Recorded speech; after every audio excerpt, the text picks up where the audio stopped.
আসসালামু আলাইকুম স্যার। ওয়ালাইকুম আসসালাম।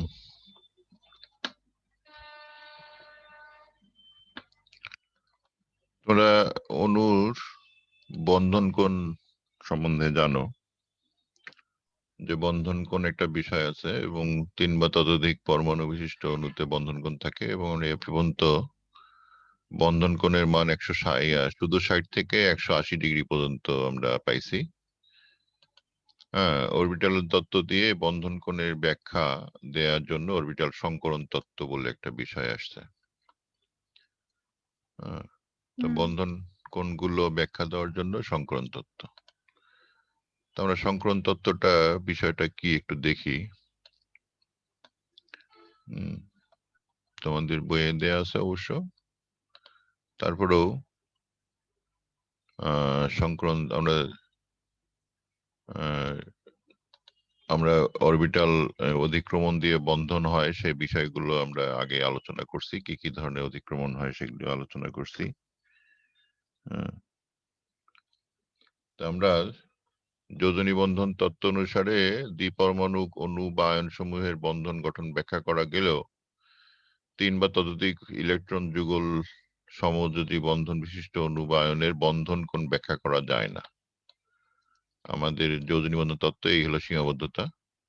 পরে এটা সংশোধন করে সংকরীকরণ একটা বিষয় নিয়ে আসা হয়েছে। সংকরীকরণ হলো কেন্দ্রীয় পরমাণুর যোজ্যতা স্তরের, লিখে নাও, কেন্দ্রীয় পরমাণুর যোজ্যতা স্তরের অরবিটাল মিশ্রিত হয়ে, যোজ্যতা স্তর বলছি এই জন্য সমশক্তি সম্পূর্ণ আর বলার দরকার নেই তোমাদের, তা বললে বলতেও পারো। অরবিটাল মিশ্রিত হয়ে নতুন অভিবিন্যাসের মানে নতুন বিন্যাসের সমশক্তি সম্পন্ন সমান সংখ্যক অরবিটাল গঠন প্রক্রিয়াকে সংকরীকরণ বলে। তাই এই হচ্ছে তোমাদের সংকরীকরণের সংজ্ঞা। আর এখানে আবার যেহেতু সংকরীকরণের মাধ্যমে কিছু অরবিটাল তৈরি হবে, সেই অরবিটাল গুলোকে বলা হবে সংকর অরবিটাল।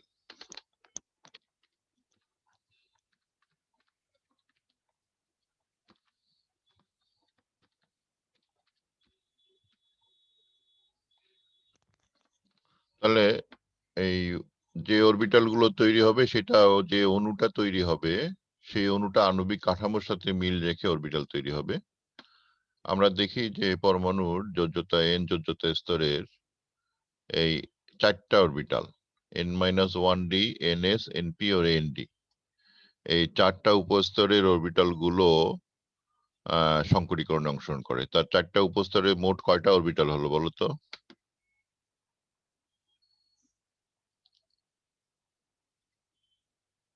উপস্তরে মোট কয়টা অরবিটাল হলো?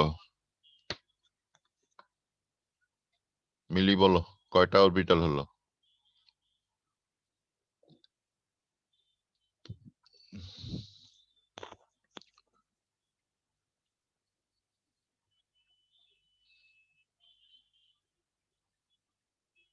আনমিট করে বলো, আমি বুঝতেছি না। আনমিট করে বলো। এই 4টা অরবিটাল উপস্তর যে দেওয়া হয়েছে, একটা n-1d, একটা ns, একটা np আর একটা nd, এই 4টা উপস্তরে মোট কয়টা অরবিটাল হবে? তুমি ক্লাসে আসো না চলে গেছো? স্যার আসি। বলো কয়টা অরবিটাল হবে? ডি তে অরবিটাল স্যার ওইখানে n মাইনাস ওইখানে একটা হবে, ns এ একটা মানে 4টা হবে। এই গাধা, এটা তো উপস্তর। ও উপস্তর একটা হবে স্যার, হলো সরি না। সরি, 2টা হবে, একটা এইটার জন্য আর একটা ns np আর nd এর জন্য। হায় আল্লাহ, তোমাদের এই অবস্থা। 2টা। 3rd ইয়ারে পড়ো। আরে গাধাটা, এখানে ডি তে 5টা অরবিটাল আছে, এনএস এ একটা, এনপি তে 3টা আর এনডি তে 5টা। 5 5 10 আর 11 আর 3 14টা অরবিটাল হলো। হায় আল্লাহ রে। এই একটা উপস্তর না, এই উপস্তরে অরবিটাল তোমরা যে তোমাদের স্যারেরা ওই যে ডি অরবিটাল এফ অরবিটাল এগুলো বলে, এগুলি মুশকিল হয়ে যায় আমাদের জন্য। এগুলি তো উপস্তর, এগুলি তো অরবিটাল না। অরবিটালের ধরন, এক একটা উপস্তরে এক একটা অরবিটালের ধরন বলা হচ্ছে। হ্যাঁ, এগুলো তোমরা এত রসায়নের ছাত্র যদি এরকম হয় থার্ড ইয়ারে এসে, 14টা অরবিটাল আছে এখানে, উপস্তর 4টা, এই 4টা উপস্তরে 14টা অরবিটাল। হ্যাঁ, কয়টা অরবিটাল বললাম? 14টা। হ্যাঁ, তার মধ্যে n-1d যেটা আছে, এখানে আছে 5টা, ns এ 1টা, np তে 3টা, আর nd তে হলো 5টা। এই 14টা অরবিটালের মধ্যে আমাদের সংকরীকরণ করতে হবে। যতটা অরবিটাল সংকরীকরণ অংশগ্রহণ করে ঠিক ততটা সংকর অরবিটাল গঠিত হয়। এখন 3টা এগুলির মধ্যে আমি ইচ্ছা করলে 3টা অরবিটাল নিতে পারি, 4টা অরবিটাল নিতে পারি, 2টা অরবিটাল নিতে পারি। সংকরীকরণে কমপক্ষে তো 2টা নিতেই হবে, সংকর যেহেতু করছি আমরা। হ্যাঁ, 2টা অরবিটাল থেকে শুরু করে আমরা 9টা অরবিটাল পর্যন্ত নিতে পারি। হ্যাঁ, 9টা কেমনে? এই যে n-1d, ns, np, এখানে এই 3 ধরনের অরবিটাল নিতে পারি, অথবা nd, ns আর np, এই 3 ধরনের নিতে পারি। দুই পাশ থেকে d কখনো আসে না, যে কোনো এক পাশে d আসবে সংকরীকরণে। এটা একটু ভালো করে লিখে রাখো। সংকরীকরণে n-1d অথবা nd যে কোনো একটা আসবে। যদি n-1d আসে তখন তাকে বলা হয় অন্ত অরবিটাল যৌগ, আর যদি nd আসে তখন তাকে বলা হয় বহি অরবিটাল যৌগ। তো এখানে যদি ডি অরবিটাল সংকরীকরণে অংশগ্রহণ করে তখন অন্তর্বিটাল বহি অরবিটাল নামে দুইটা যৌগ তৈরি, দুই ধরনের যৌগ তৈরি হয়। খাতায় লিখে নাও, ডি অরবিটাল সংকরীকরণে অংশগ্রহণ করলে অন্ত অরবিটাল ও বহি অরবিটাল নামে দুই ধরনের যৌগ গঠিত হয়। একটা যৌগ কখনো অন্ত বা বহি দুই রকম হতে পারে না। একটা যৌগ কখনো অন্ত হতে পারে, ইনার অরবিটাল যৌগ হতে পারে, অথবা আউটার অরবিটাল যৌগ হতে পারে। তার ডি অরবিটাল সংকরীকরণে আসলে আমাদের এই সমস্যাটা শুরু হয়।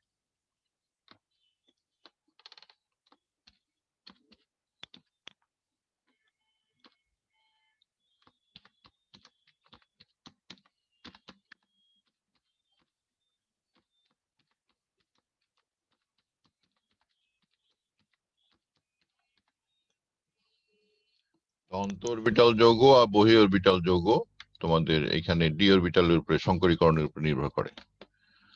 তোমার আরেকটা জিনিস মনে রাখবে, অনেকে বলে যে ইলেকট্রন সংকরীকরণে আসে। ইলেকট্রন কখনো সংকরীকরণে আসে না। এই সংকরীকরণ করে হলো অরবিটাল, ইলেকট্রন না। অনেকেই বলে যে ইলেকট্রন গুলো সংকরীকরণ করছে, কখনো ইলেকট্রন সংকরীকরণে যায় না। ইলেকট্রন যাবে না, যাবে হলো অরবিটাল। অরবিটাল সংকরণের পরে আমরা তাতে ইলেকট্রন বসাবো। এগুলি বিষয়গুলো একটু কেয়ারফুলি তোমরা জানবে, কারণ যে এগুলি সমস্যা তোমরা বেশি করো। এই যে ডি অরবিটালে অরবিটালের সংখ্যাই বলতে পারলে না, তাহলে এতগুলো ছাত্র তোমাদের ক্লাসে 40, 50, 60 জন ছাত্র আছো, তার মধ্যে যদি তোমাদের দুইজনের এই অবস্থা, তা বাকিগুলোর কি অবস্থা? তাহলে এই বিষয়গুলো একটু লিখে রাখবো। অন্তর্বিটাল বহি অরবিটাল যৌগ, এটা ইন্টারমিডিয়েট ক্লাসেই দেওয়া আছে। যদি না বুঝে থাকো ইন্টারমিডিয়েট ক্লাসে 3য় অধ্যায় পড়বে, ওখানে দেওয়া আছে, দেখে নিও। তো আমরা ইন্টারমিডিয়েট বিষয় এখানে নিয়ে আসলেও তোমরা দেখি যে তোমরা হা করে তাকায় থাকো। তোমাদের তো রেজাল্ট ভালো, তোমরা তো মানে ভালো স্টুডেন্ট, তোমরা তো ডাক্তার ইঞ্জিনিয়ার হওয়ার আশা রাখছিলা, তাহলে এখন তো কেন তোমরা দুর্বল হয়ে যাচ্ছ? ডাক্তার ইঞ্জিনিয়ার হলে তোমাদের কত পড়াশোনা করা লাগতো। তো সেই লাইনেরই একটা পড়া কেমিস্ট্রি, কেমিস্ট্রি ছাড়া ডাক্তার ইঞ্জিনিয়ার তৈরি হয় না। তো তোমরা যদি কেমিস্ট্রি কথাবার্তা না বলতে পারো, তাহলে তো ডাক্তার ইঞ্জিনিয়াররা কি বলবে?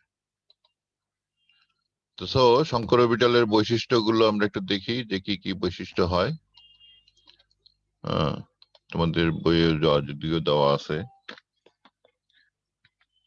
সংকর অরবিটালের বৈশিষ্ট্য, যে সংকর অরবিটাল অণুতে বা বহুপরমাণু আয়নে বা পদার্থে থাকে, পরমাণুতে সংকর অরবিটাল থাকতে পারে না। পরমাণুতে কখনো সংকর অরবিটাল থাকে না।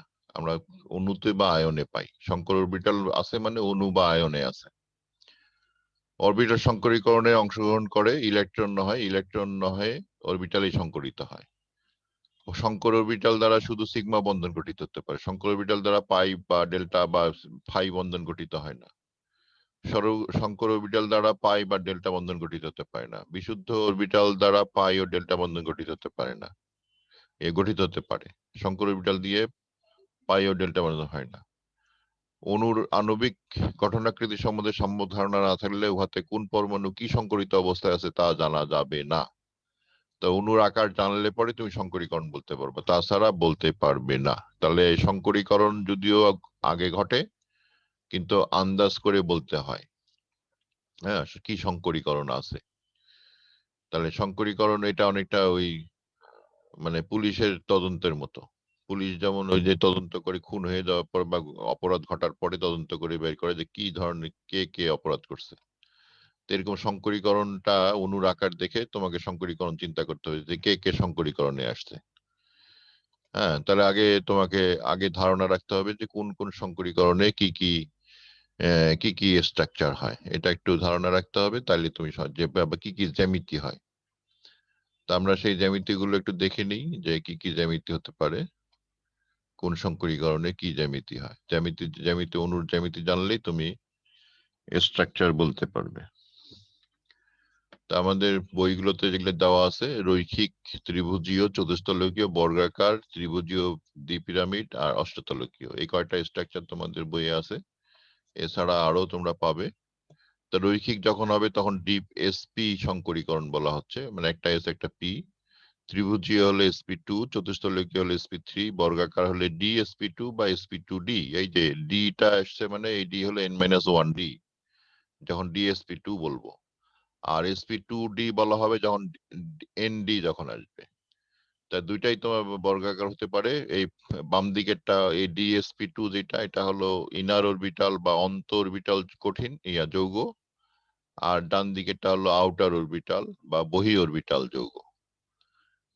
এই যে যখনই ডি অরবিটাল আসবে তখনই অন্ত আর বহি বিষয়গুলো আসবে, আর এসপি যখন আসবে তখন অন্ত বহি কোনো বিষয় নাই।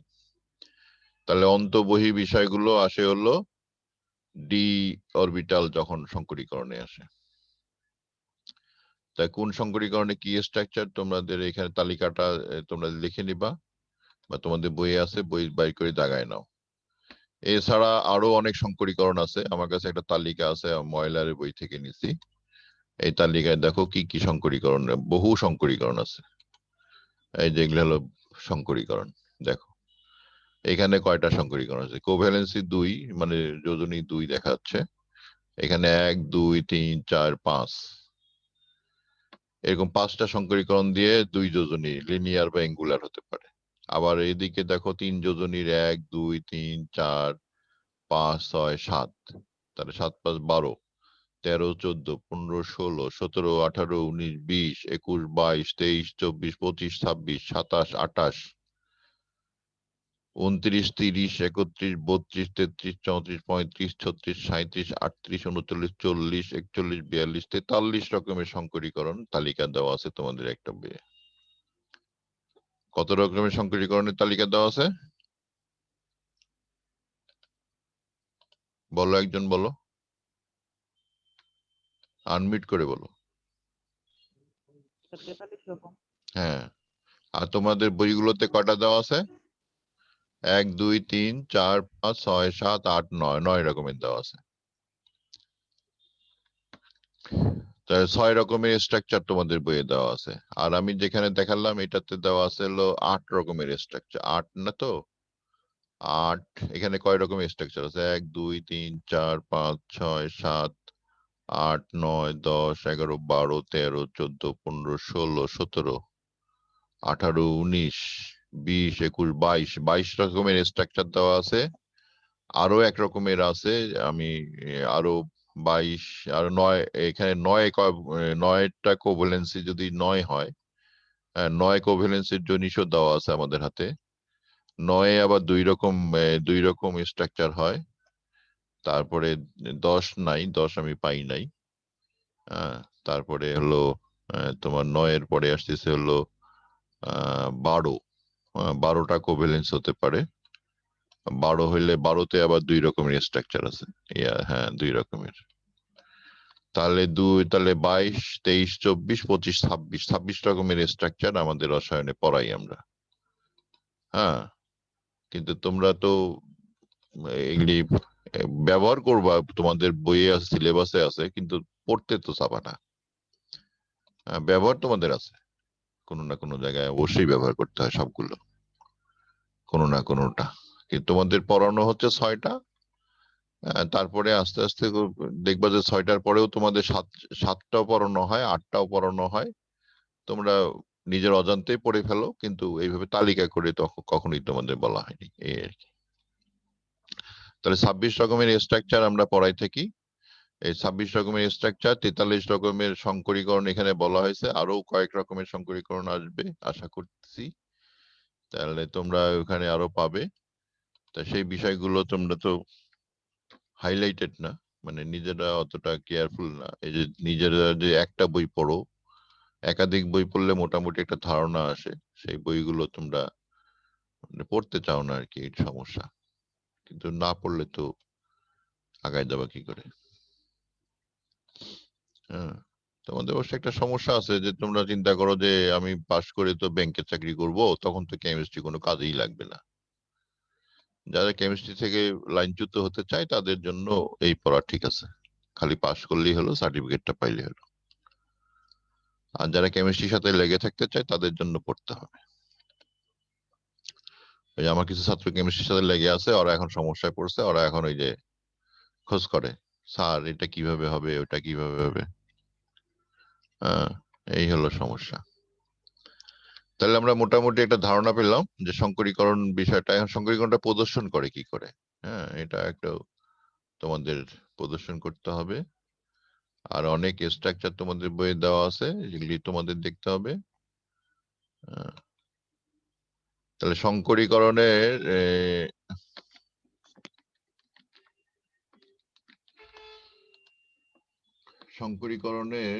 প্রদর্শনের বিষয়টা আসো। সুস্থিত অণু বা আয়নের সংকর বিরল সমূহ সবসময় যুগল ইলেকট্রন ধারণ করে। হ্যাঁ, এটা একটা, তবে ফ্রি রেডিকেলে একক ইলেকট্রন থাকতে পারে। ফ্রি রেডিকেল তোমাদের কিছু বিষয় আছে, বিশেষ করে মেকানিজমে তোমরা পাবে। আর বিশেষ করে আমাদের ফ্রি রেডিকেল যেসব যৌগগুলো আছে, নাইট্রিক অক্সাইড বা কার্বন মনোক্সাইড বা অক্সিজেন, এখানেও তোমার ইলেকট্রন থাকে। অক্সিজেনও কিন্তু একটা ফ্রি রেডিকেল, এটা জানো তো? না জানলেও সামনে জেনে যাবা। আমরা যে অক্সিজেন গ্রহণ করি, বাতাসে অক্সিজেন, এটা ফ্রি রেডিকেল। O2টা ফ্রি রেডিকেল। আচ্ছা, যাই হোক, সংকর বিরল সমূহ 2টা লোব থাকে, যার মধ্যে একটি বড় লোব আর অপরটা হলো ছোট লোব। এই যে এইভাবে দেখানো হয়, একটা ছোট লোব, একটা বড় লোব। বড় লোবটি বন্ধনে থাকে এবং ছোট লোবটা বিক্রিয়া অংশগ্রহণ করে। তোমাদের যখন বিক্রিয়া করবে তখন এই ছোট লোবের মধ্যে আক্রমণ করতে হবে, আর বড় লোবের সাথে বন্ধন তৈরি, অন্য কোনো পরমাণু জড়িত থাকবে এখানে। তো এই হচ্ছে সংকরীকরণের বৈশিষ্ট্যগুলো। হ্যাঁ, আমি দেখা দিলাম এখানে সংকরীকরণের, সংকর অরবিটালের বৈশিষ্ট্য কি কি। হ্যাঁ, তো এতগুলো পয়েন্ট তো মনে হয় কোনো বইয়ে আছে বলে তো মনে করি না। তাহলে আমরা সংকর অরবিটাল নিয়ে একটু আরো কিছু বৈশিষ্ট্য পাচ্ছি, আমরা দেখি।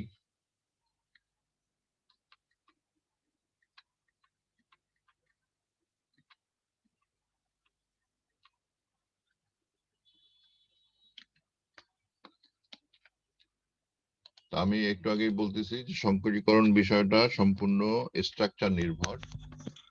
এছাড়া আমরা দেখতে পাচ্ছি যে যে একটু আগে বললাম যে কি, বড় লোবটা এই ছোট লোবে বন্ধন থাকে। এখানে এই যে বন্ধন তৈরি করে দেখানো হয়েছে, কার্বন কার্বন সংকর অরবিটালের বন্ধন, কার্বন হাইড্রোজেন বন্ধন।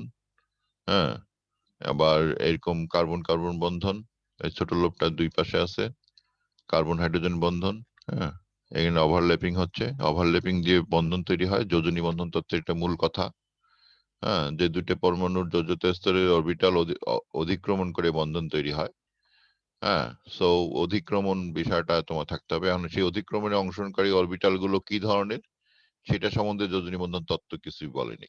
যোজনী বন্ধন তত্ত্ব বলছে যে দুটি পরমাণুর যোজ্যতা স্তরের উপযুক্ত অরবিটাল অতিক্রমণ করে, উপযুক্ত ভাবে অতিক্রমণ করে। উপযুক্ত ভাবে হলো মুখোমুখি, পাশাপাশি, এরকম দুইটা উপায় আছে। এই উপায়গুলো নিয়ে গত ক্লাসে আমি বলছি যে মুখোমুখি সিগমা বন্ধন, পাশাপাশি পাই বন্ধন, আবার ডেল্টা বন্ধন, আবার মানে ফাই বন্ধন, এরকম বিভিন্ন রকম উপায় আছে। এই উপায়গুলোর মধ্যে অতিক্রমণ বেশি হলে বন্ধন দৃঢ় হয়, অতিক্রমণ কম হলে বন্ধন দুর্বল হয়, এই কথাগুলো বলছি।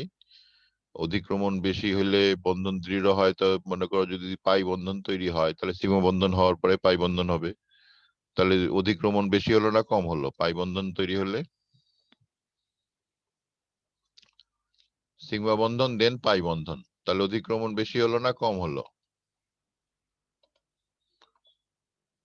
মনে করো দুইটা পরমাণুর একটা হলো একটা সিগমা বন্ধন তৈরি করছে এখানে, আর একটা পাই বন্ধন তৈরি করছে। আমি এখানে দেখাই পাই বন্ধন, তো এখানে একটা অতিক্রমণ আছে, আর এখানে একটা অতিক্রমণ আছে। তাহলে অতিক্রমণ বেশি হলো না কম হলো?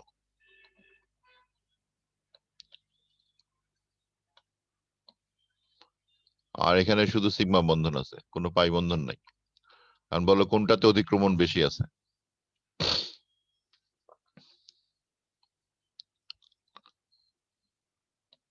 কোনটিতে অতিক্রমণ বেশি আছে?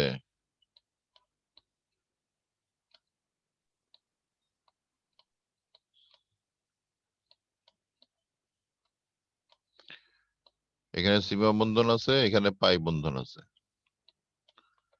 আর বলো অতিক্রমণ কোথায় বেশি? এই যে এটা মনে করো এইটার নাম বদলাই দিই, হ্যাঁ এটার নাম বদলাই দিই, এটা ডি ডি সিগমা বন্ধনেই তো অতিক্রমটা মনে হয় বেশি হয়ে থাকতেছে।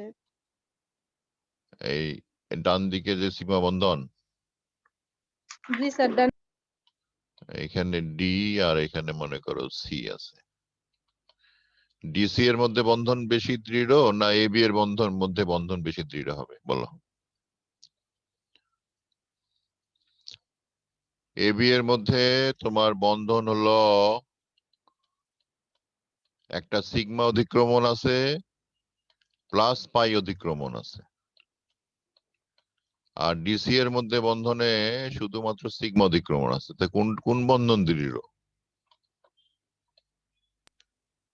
স্যার এই বিটটাই তো 0, কারণ এই হ্যাঁ হ্যাঁ হ্যাঁ, স্যার এই এটাই তো, বিটটা, এই এখানে বিটটা সিগমা বন্ধন পাই দৃঢ়। বন্ধন দুইটাই। হ্যাঁ হ্যাঁ, দুইটাই এখানে আছে। পাই এবং সিগমা দুইটাই আছে। গুড, এইটাই তো, এই ধারণাটাই দরকার। তাহলে এবি এর মধ্যে দ্বিবন্ধন আছে, আর সিগমা ডিসি এর মধ্যে একক বন্ধন আছে। সিগমা বন্ধন মানে একক বন্ধন, আর পাই বন্ধন থাকলে যে কটা পাই বন্ধন সেটা সিগমার সাথে যোগ হবে। তাহলে এটা দ্বিবন্ধনটা বেশি দৃঢ় হয়, এটা তো আমরা জানি। আমাদের মনে করো যে কার্বন অক্সিজেন সিগমা বন্ধন আর কার্বন অক্সিজেন দ্বিবন্ধন, খুব এই একক বন্ধন আর দ্বিবন্ধন কোনটা বেশি দৃঢ় হবে? এটা বেশি দৃঢ় হবে। কার্বন ডাই অক্সাইডটা কার্বন, হ্যাঁ, নিচেরটা বেশি দৃঢ় হবে, উপরেরটা কম হবে। হ্যাঁ এটাই তো ধারণা। তাহলে এখানে একটা মাত্র অতিক্রমণ, হ্যাঁ, যেটা হ্যাঁ সেটা সেটা যতই হোক। আর এখানে তোমার দুইটা অতিক্রমণ, হয়তো ছোট এটা একটু কম আছে, এটা একটু, কিন্তু দুইটা মিলে অতিক্রমণ আছে। এটা একটু মাথায় রাখবে ভালো করে। সিগমা অতিক্রমের সাথে সিগমার সাথে পাই যোগ হলে বন্ধন দৃঢ় হয়ে যাবে। আমার তো বন্ধন বিষয়টা তো আমার দুইটা পরমাণুর মাঝে ক্রিয়াশীল। আমি যখন বন্ধন কথাটা বলি তখন বলি দুইটা পরমাণুর মাঝে। এখন তুমি বলতে পারো স্যার সিগমা বন্ধন আর পাই বন্ধনের মধ্যে দুর্বল কোনটা? তাইলে এখন প্রশ্ন আসবে। পাই বন্ধন, হ্যাঁ সেখানে হচ্ছে হ্যাঁ স্যার পাই বন্ধনটা দুর্বল হবে, কারণ পাই বন্ধনটা আগে ভেঙে যাচ্ছে, আর সিগমন বন্ধনটা যেহেতু সামনাসামনি করতেছে তাই সেটা শক্তিশালী বেশি। হ্যাঁ, ভেঙে দেওয়ার বিষয়টা পরে বইলো। কারণ যে পাই বন্ধন অতিক্রমণ কম হয়, হ্যাঁ, আর ভেঙে যাওয়ার বিষয়গুলো ওইগুলি পরের বিষয়। অধিক্রমণ দিয়ে কথা বলতে হবে। ভিভিটি যখন বলবে তখন অধিক্রমণ, পাই বন্ধনটা হয় উপরে পাই পাশা, বন্ধনে অধিক। হ্যাঁ পাই বন্ধন হয় পাশাপাশি, আর সিগমা বন্ধন হয় মুখোমুখি, এখানে অধিক্রমণ বেশি হয়। হ্যাঁ, এটা একটু অধিক্রমণ বিষয়টা বলবে। এইখানকার মধ্যে যদি বলে যে এবি এর মধ্যে কে বেশি দৃঢ়, তখন বলবে যে সিগমা বন্ধন ইজ স্ট্রঙ্গার দেন পাই বন্ধন। হ্যাঁ, বাট একক বন্ধন আর দ্বিবন্ধনের মধ্যে যখন কথা বলবে তখন অবশ্যই একক বন্ধনের চাইতে স্ট্রঙ্গার দেন দ্বিবন্ধন, দ্বিম বন্ধনের যেতে স্ট্রঙ্গার হলো ত্রিবন্ধন। এই কথাগুলো এইভাবে বলতে হয়। তাহলে নতুন বিষয় শিখলেন নাকি, না আগের মতোই ধারণা থাকলো? না স্যার, নতুন শিখলাম এগুলো। তার সংকর অরবিটাল ধরন বা সংকরীকরণ দ্বারা ধরন গঠিত আণবিক কাঠামোর উপর নির্ভরশীল, মানে যে কাঠামোটা তুমি তৈরি হবে তার উপরে সংকর অরবিটালের ধরনটা নির্ভর করবে। হ্যাঁ, সেটা আমরা আস্তে আস্তে বুঝবো, কথাগুলো আমি একসাথে লিখছি। একই মৌলের পরমাণু বিভিন্ন সংকরীকরণে থাকতে পারে, এটা খুবই একটা ইম্পর্টেন্ট ধারণা। অনেকেই মনে করে যে কার্বন পরমাণু শুধু sp3 হয়, তা না, কার্বন পরমাণু sp2 হয়, sp হয়, হ্যাঁ, আরো বহু কিছু হয়। একই পরমাণু বিভিন্ন সংকরীকরণে থাকতে পারে, একই যৌগের মধ্যে বিভিন্ন সংকরীকরণ থাকতে পারে, এটা একটা মজার বিষয়। একই অণুতে একই মৌলের পরমাণু সমূহ বিভিন্ন সংকরীকরণ অবস্থায় থাকতে পারে। যেমন প্রোপিনের কার্বন পরমাণু তিনটির দুইটি ত্রিভুজীয় আর একটা হলো চতুস্তলীয় সংকর অবস্থায় আছে। প্রোপিন তো তোমরা জানো, আমি প্রোপিনের সংকেতটা লিখে দেখাই, এখানেই লিখি। প্রোপিন তো CH2, তারপরে হলো double bond double bond CH, CH, একক তারপর বন্ধন CH3। হ্যাঁ CH3। তাহলে এখানে দেখা যাচ্ছে যে এইটা তোমার এই কার্বনটা, এই যে এক নম্বর কার্বন যেটা আছে এটা হলো sp2 সংকরিত। হ্যাঁ, এটাও sp2 সংকরিত, আর এটা হলো sp3 সংকরিত। sp3 সংকরিত। তো একই পরমাণু দেখো, একই একই মৌল, এইটাও কার্বন, এইটাও কার্বন, এইটাও কার্বন, একই মৌল একই অণুতে, হ্যাঁ, অণুটা একই অণুতে বিভিন্ন সংকরিত অবস্থায় আছে। তো এই বিষয়গুলো যে আবার মনে করো যে আমি অনেক সময় একটা প্রশ্নের দিকে খুব মনোযোগ দিই ছাত্রদের, যে পিরিডিন যে আছে, এই পিরিডিনের যে নাইট্রোজেন পরমাণু, এই নাইট্রোজেন পরমাণুতে একটা লোন পেয়ার আছে। হ্যাঁ, নাইট্রোজেন পরমাণুতে একটা লোন পেয়ার আছে। আবার পাইরোলের নাইট্রোজেন পরমাণুতে একটা লোন পেয়ার আছে। হ্যাঁ, এখন এই লোন পেয়ার, পাইরোলের নাইট্রোজেনের লোন পেয়ার আর পিরিডিনের নাইট্রোজেনের লোন পেয়ার কিন্তু ভিন্ন সংকরিত অবস্থায় আছে। এটা আছে sp2 সংকরিত অবস্থায় আছে। হ্যাঁ, আর পাইরুলেট এটা আছে বিশুদ্ধ পি অরবিটালের মধ্যে। তাহলে দেখা যাচ্ছে যে এই একই নাইট্রোজেন পরমাণুর একই নিঃসঙ্গ যুগল ইলেকট্রন ভিন্ন ভিন্ন অবস্থায় অবস্থান করতেছে। তো এই বিষয়গুলো তোমাদেরকে এইখান থেকেই ধারণাগুলো নিয়ে আসতে হবে, এবং এগুলির উপরে তোমার বিক্রিয়া টিক্রিয়া বহু কিছু নির্ভর করতেছে। হ্যাঁ, তোমার ওই বিভিন্ন সংজ্ঞা টঙ্গাও নির্ভর করে এগুলির উপরে। তো আমাদেরকে এদিকেও নজর দিতে হবে। তো এরকম হিরো গ্রুপে তো অ্যালকেন যৌগে কার্বনের সংকরিত sp3। হ্যাঁ, তারপরে গ্রাফাইটে কার্বনের সংকরণ হলো sp2, মিথেনে ইথেনে ইত্যাদি যৌগে কার্বনের সংকরণ হলো sp3, ইথিন বেনজিন ন্যাপথালিন ইত্যাদিতে sp2, এই hydrogen cyanide acetylene carbon die অক্সাইডে sp সংকরিত, phosphorus পেন্টাক্লোরাইডে ফসফরাসের sp3d, আবার POCl3 PCl3 তে sp3 সংকরিত, বোরন ট্রাইফ্লোরাইডে sp2 সংকরিত, বোরনের যে ট্রাইফ্লোরাইড যে আয়ন আছে সেখানে আবার টেট্রাফ্লোরাইড আয়নে sp3 সংকরিত। একই জিনিস একই মৌল বিভিন্ন সংকরিত অবস্থায় থাকতেছে। এই হচ্ছে তোমাদের বিষয়গুলো। আমরা সংকরণটা কেমনে প্রদর্শন করি এইটা একটু তোমাদেরকে লিখতে হবে, খাতায় দেখতে হবে। আমি অবশ্যই এটা দিয়েও দিব তোমাদেরকে ক্লাসের পরে। হ্যাঁ, সংকরণ প্রদর্শন, হ্যাঁ, এটা অনেকেই পারে না। হ্যাঁ, বিভিন্ন ভাবে আমরা সংকরণ প্রদর্শন করে থাকি। দেখো, তুমি যে কটা সংকর অরবিটাল তোমার থাকবে, হ্যাঁ, তাদেরকে তোমার একবারে এইভাবে লিখে দেখাইতে হবে। মনে করো n-d তে 5টা অরবিটাল আছে, ns এ একটা অরবিটাল আছে, np তে 3টা অরবিটাল আছে, nd তে 5টা অরবিটাল আছে। তোমার সংকরণ মনে করো sp সংকরণ দেখাবা, তাহলে তোমার একটা s অরবিটাল এবং p অরবিটাল একসাথে আঁকতে হবে, মানে একে দেখাইতে হবে। দেখা এখান থেকে sp সংকরণ, তোমার sp সংকরণ দুইটা সমান শক্তি সম্পন্ন হয়ে যাবে, একসাথে থাকবে। আবার এনপি যেগুলো আছে, এনপি থাকবে তো তখন কয়টা, অবশিষ্ট থাকলো দুইটা, এই দুইটা তখন আলাদা করে দেখাইতে হবে। আর যেগুলো সংকরণে অংশগ্রহণ করেনি সেগুলো আলাদা ভিন্ন ভিন্ন জায়গায় দেখাইতে হবে। তো এই হচ্ছে পদ্ধতিগুলো। হ্যাঁ, এগুলো একটু তোমরা একটু কেয়ারফুলি কাজগুলো করবে, কারণ এই জায়গাটায় দেখি ছাত্ররা খুব ভুল করে, কাজগুলো করতেই পারে না। তাহলে আমরা যে এসপি যে সংকরণ দেখাবো, এসপি সংকরণে এস আর পি সংকরিত অবস্থায় আছে, এগুলি দেখালেই চলবে। আমার এই বাকি ডি আর তখন দেখানোর দরকার নাই, আমি যেহেতু একবারই দেখাচ্ছি এই জন্য সবগুলো দেখাইছি।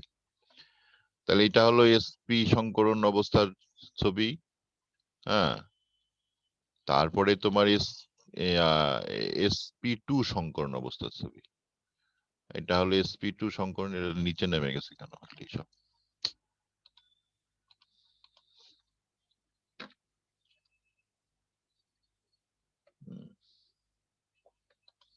সেট আপটা নষ্ট হয়ে গেছে। এটা হলো এই যে এইখানে গোলাপি দাগের যে ইয়াগুলো আছে অরবিটাল গুলো, এগুলো হলো এসপি2 সংকরিত অবস্থায়। এটা হলো এসপি, আর এটা হলো এনপি সংকর, মানে পি অরবিটাল একটা বাকি থাকলো সেটা, আর এটা এনডি। তো এইভাবে আমরা এই সব দেখাবো।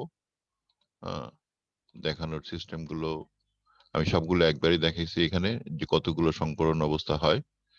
তো এছাড়া আমাদের হাতে আরো আসবে, আমি আরো অন্যভাবে দেখানোর ব্যবস্থা করতে পারি। হ্যাঁ,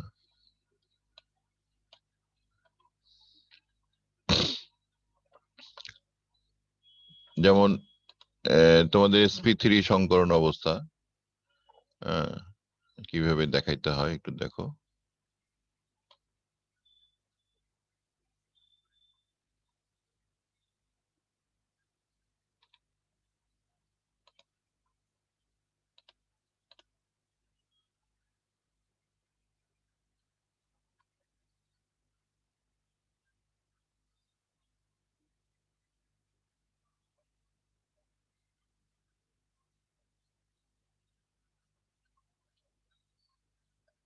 কিন্তু ক্লাস শেষ হয়ে যাবে, এটা তো দেখানো যাবে না। তো যাই হোক, এখান থেকে আমরা যে প্রশ্নগুলো, যে বিষয়গুলো শিখলাম আজকে, যে সংকর অরবিটাল গুলো কিভাবে দেখাইতে হয়, আর কোন কোন সংকরীকরণে কি কি স্ট্রাকচার আছে, সেটা একটু দেখালাম। আর এখানে তোমাদের আরো কিছু ছবি আমি দিয়ে দিই, যেগুলি বিভিন্ন সংকর অবস্থার জন্য বইগুলোতে লেখা আছে।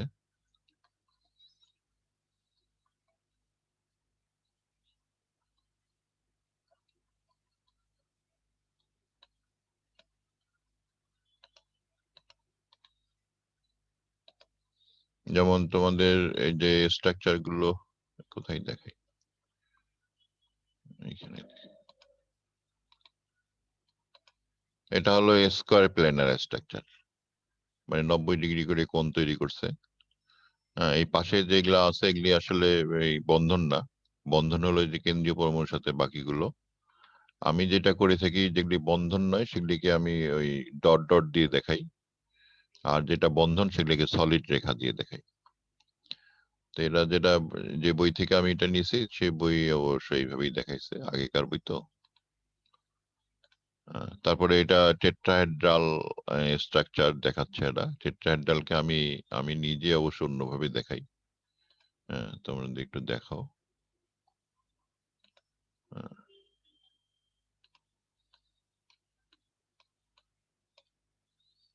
টেট্রাহেড্রাল আমি এইভাবে দেখাই, সামনের দিকে একটা এরকম ত্রিভুজীয় কাঠামো লিখা, আর একটা বন্ধনকে এই এই যে দুইটো যে রেখা আছে, এটার মাঝে যে রেখাটা আছে এটার থেকে একটু ভিতরের দিকে দেখানো, অথবা টেট্রাহেড্রাল স্ট্রাকচার এইভাবে লিখে এটার থেকে বাইরের দিকে দেখানো।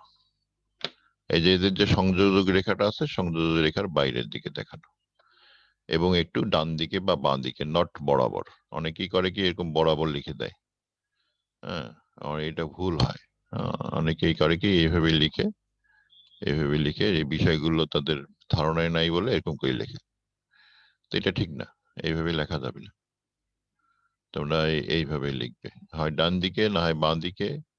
হ্যাঁ, আমি যেমন করে দেখাচ্ছি, এরকম ডাইনে বাঁয়ে, এদিকে ভিতর দিকে দেখাও, কোনো সমস্যা নাই। এদিকে এটা বাইরের দিকে নিয়ে যে দেখাও, কোনো সমস্যা নেই। আর অনেক সময় তোমাদের বিক্রিয়া টিক্রিয়া লেখার সময় দেখাইতে হয়। আমরা এই যে তোমার SN1 SN2 বিক্রিয়ার ক্ষেত্রে আমরা বলি যে ঝড়ে মানে ছাতা উল্টে যাওয়া, তখন এরকম করে দেখাই। অনেক সময় আমি এইভাবে দেখাই। তোমাদের জৈব যৌগে বিশেষ করে যখন জিগজাগ কাঠামোগুলো নিয়ে আসা হয় তখন এরকম করে দেখানো হয়। এরকম অনেকগুলো পদ্ধতি আছে। টেট্রাহেড্রাল স্ট্রাকচার নানান ভাবে দেখা, এটা তোমাদের শিখতে হবে, কারণ যে এটার উপরে তোমাদের আরো অনেক কিছু বিষয় বিভিন্ন জায়গায় আসবে। বিক্রিয়াতে তো আসবেই, আর আরো অনেক জায়গায় আসবে, যে জায়গাগুলো কখন আর বলবো না, বলবো যে অ্যাডভান্স হয়ে গেছে, আসবে। তার টেট্রাহেড্রাল এরকম স্ট্রাকচার, আবার ত্রিভুজীয় কাঠামো এইভাবে দেখাইতে হয়, বাস একটা ফ্যানের মতো, ফ্যানের পাখাগুলো যেমন থাকে। রৈখিক কাঠামো এইভাবে দেখাইতে হয়, একটা রেখা টানলেই হলো, মাঝখানে একটা পরমাণু দেখা দিলে হয়ে গেল রৈখিক কাঠামো। আর তোমাদের আর স্কোয়ার প্লেনার, যেটা আমি যে তোমাদের খাতায় এখানে দেখাইলাম, সেটা স্কোয়ার প্লেনারটাকে আমি এইভাবে দেখাই, কোনাকুনি ক্রস টেনে দিয়ে ক্রসে একটা বাহু ছোট একটা বাহু বড় করে দিই, দিয়ে এদের মধ্যে এরকম ডট ডট,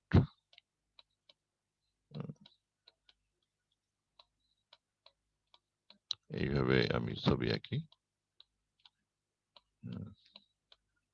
স্কোয়ার প্লেনার ছবি এই, অথবা তোমরা এইভাবেও আঁকতে পারো। অনেকে বর্গ এঁকে দেয়, বর্গ এঁকে ছবি বানায় দেয়, মাঝখানে একটা এই বর্গের কর্ণগুলো টেনে দেয়। তা ওকে, সেটাও হবে, কিন্তু এখানে একটু কাজ করতে হবে যে বর্গটার এই বাহুগুলোকে তোমার মুছে দিতে হবে। একটু পেন্সিল দিয়ে আঁকে মুছে দিলে তাহলে তোমার এটা ডট ডট হয়ে গেল। তাহলে তোমার এটা বন্ধন নয়, এটা বোঝানোর জন্য। পাশের গুলো কিন্তু বন্ধন না, এগুলি জাস্ট সীমা রেখা প্রকাশ করতেছে। এইভাবে তোমাদের পরীক্ষায় এগুলি আঁকতে হবে। স্কোয়ার প্লেনার এইভাবে আঁকা যায়, এইভাবেও আঁকা যায়।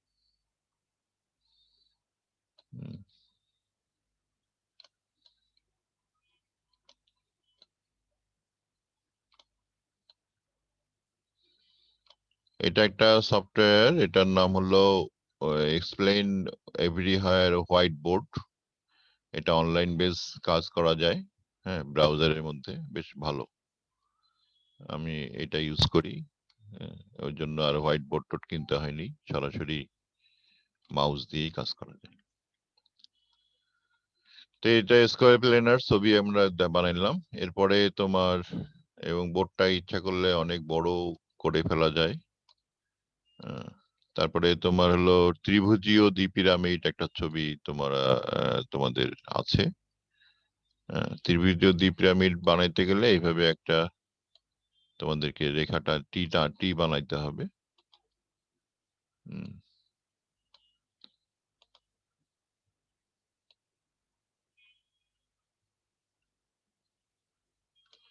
তারপরে টি এর এই যে আনুভূমিক রেখাটা আছে, এটাকে ওয়াই বানাইতে হবে। এই তাহলে হয়ে গেল ত্রিভুজীয় দ্বিপিরামিড। এটা বানানো খুব সহজ। এটা টি বানাবে, এদিকে ওয়াই বানাবে। তারপরে তোমাদের অষ্টতলকীয় কাঠামো আছে। অষ্টতলকীয় কাঠামোটা বানাইতে গেলে এরকম করে আগে বর্গাকার একটা আনুভূমিক বর্গ বানাইতে হবে, আর মাঝখান থেকে উপরের দিকে একটা লম্ব আর নিচের দিকে একটা লম্ব, এই অষ্টতলক। এবং এখানে তোমার এই বন্ধন গুলো দেখাই দিতে হবে, অন্য কালি দিয়ে দেখাইতে পারো আরো ভালো হয়। এটা বন্ধন আর এটাও বন্ধন। আর অষ্টতলক কেমনে হইলো, যে এখান থেকে যদি আমি এই বাহুগুলো যদি যোগ করে দিই তাহলে উপরে উপরে তোমার 4টা তল হলো। এরকম সিমিলারলি যদি আমি পার্শ্বগুলো যোগ করে দিই, তাহলে তোমার 4টা তল হলো, এই জন্য অষ্টতলক বলা হচ্ছে। তো এই ছবিগুলো বানাইতে হবে। তোমাদের হোমওয়ার্ক থাকবে, তোমরা এই ছবিগুলো বানায় আমার কাছে জমা দিবে। তোমার তো কাজ জমা দাও না, সব ফাঁকিবাজ।